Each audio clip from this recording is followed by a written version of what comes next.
أعوذ بالله من الشيطان الرجيم بسم الله الرحمن الرحيم.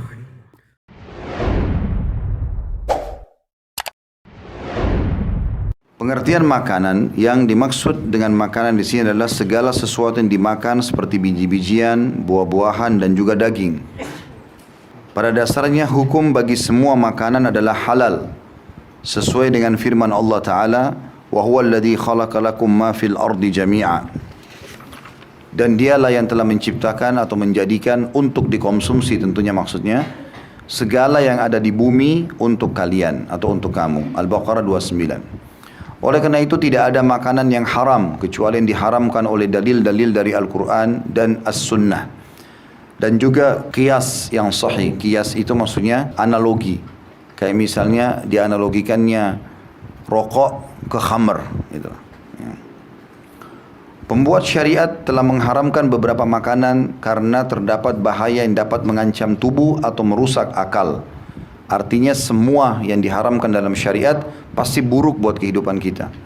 Maka tugas kita jauhi, pelajari jauhi. Tidak ada istilah dicoba.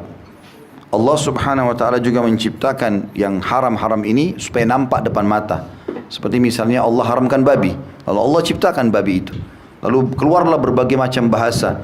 Ini bahasa Indonesianya babi, ini bahasa Inggrisnya ini, bahasa Arabnya ini, bahasa apalah negara-negara, semuanya orang tahu kalau ini babi. Tersebar luas gambar-gambarnya. Semua itu hikmahnya adalah supaya kita tahu oh ini yang diharamkan. Andai saja ada yang mengatakan, Ustaz, kenapa Allah ciptakan babi sementara Allah sudah haramkan? Gitu kan? Maka jawaban kami sederhana. Karena Allah ingin menguji hambanya. Ini loh yang saya haramkan, kamu terima gak?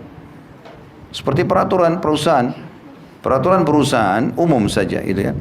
Ada janji-janji positif bagi pegawai yang bagus kerjanya, ada juga ancaman bagi orang yang melanggar. Antum baru masuk kerja, walaupun masih baru masuk kerja sudah dijelaskan nanti kalau kerja sini sekian jam, gajinya ini, dan kalau melanggar ada ancaman ini dan itu. Ya. Tujuannya ancaman itu bukan untuk dicoba, tapi kalau kau terjerumus kau akan kena hukumannya, kan gitu. Kau kerjakan apa yang diperintahkan, kau akan dapat pahalanya seperti atau balasannya, gajimu misalnya kalau di kantor. Seperti itulah. Jadi nanti hari kiamat manusia tidak akan pernah lagi membangkang kepada Allah. Misalnya mereka kalau mengatakan kenapa Allah ciptakan babi sementara babi diharamkan, ya supaya kita tahu mana yang Allah haramkan itu.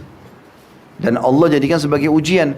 Andai saja Allah tidak ciptakan babi, kan masih ada alasan manusia hari kiamat, ya Allah, Engkau haramkan babi tapi kami tidak tahu mukanya. Kami tidak tahu suaranya. Ini loh babi, ini suaranya, ini namanya. Ini penelitian Allah mudahkan para ilmuwan teliti, babi itu ada ini, supaya ditinggalkan. Jadi ini semua ada hikmah syar'i. Apapun yang Allah haramkan teman-teman, tugas kita mempelajari supaya tahu dan jauhi. Tidak usah dicoba. Tidak usah bilang babi haram tapi saya mau coba dulu dagingnya enak enggak? Enggak perlu. Karena Allah ganti dengan yang lainnya. Ada sapi, ada kambing, ada ayam, ada kelinci, ada kuda, ada banyak yang lain. Kenapa harus yang haram gitu? Dan kita kalau mencintai seseorang, maka yang selalu kita kerjakan, kalau betul-betul cinta itu murni, kita akan menjauhi apa yang dia tidak suka. Maka orang beriman cinta kepada Allah SWT. Apa yang Allah tidak suka dia jauhi. Kemudian dikatakan, saya ulangi, pembuat syariat telah mengharamkan beberapa makanan karena terdapat bahaya yang dapat mengancam tubuh atau merusak akal.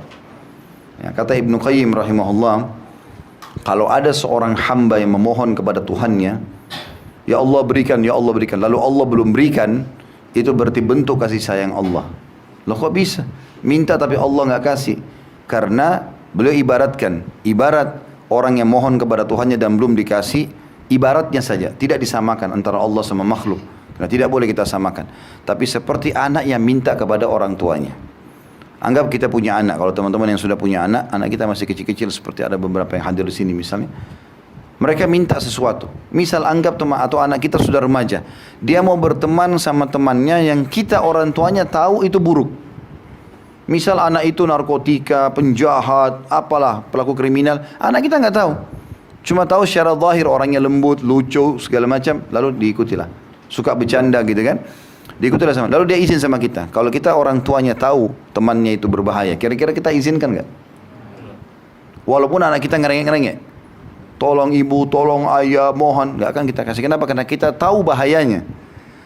Ibnu Qayyim memberikan ibarat contoh ini sangat tepat. Beliau mengatakan, Allah kalau tidak kasih apa yang kita minta, sebagai pencipta dia lebih tahu. Kalau saya kasih bahaya nih.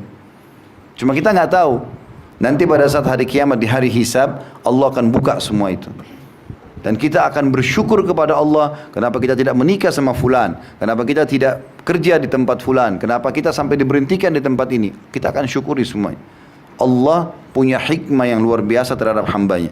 Dan cukuplah firman Allah SWT yang kekal, bentuk kasih sayang Allah kepada hamba-hambanya.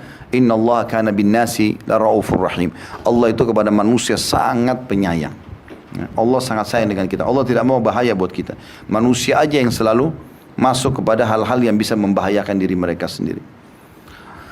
Dikatakan sekali lagi, pembuat syariat telah mengharamkan beberapa makanan karena terdapat bahaya yang dapat mengancam tubuh atau merusak akal. Sebagaimana diharamkannya beberapa makanan kepada umat-umat terdahulu sebelum Islam, semata-mata sebagai ujian bagi mereka. Allah Subhanahu wa taala telah berfirman dalam surah An-Nisa ayat 160, A'udzu billahi minasyaitonir rajim, "Fabidhulmin minal ladzina hadu harramna 'alaihim thayyibatin uhillat lahum." Maka disebabkan kezaliman orang-orang Yahudi, kami haramkan atas mereka memakan makanan yang baik-baik yang dahulu dihalalkan bagi mereka. Artinya, kita umat Muhammad SAW diharamkan sesuatu karena memang Allah sayang dengan kita. Ada umat-umat sebelum kita seperti orang Yahudi, diharamkannya, tadinya Allah turunkan halal.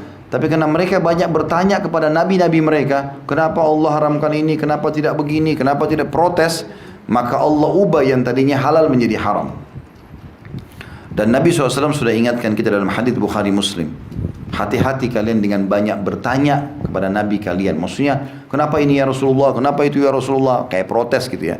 Karena sungguhnya umat sebelum kalian dibinasakan oleh Allah justru karena banyaknya pertanyaan pada hukum tersebut. Kenapa sholat cuma 5 waktu? Kenapa enggak 7? Kenapa enggak 8? Kenapa Allah ciptakan mata 2? Kenapa enggak 3? Kenapa kuping cuma 2? Kenapa? Kalau sudah kenapa masuk kepada hukum Allah atau kepada Allah, ini berbahaya karena akal kita tidak bisa menjangkau itu. Kalaupun mau dirincikan kenapa harus ada malam dan siang, kita tidak akan bisa faham selamanya. A'udzu billahi minasyaitonir rajim. Bismillahirrahmanirrahim.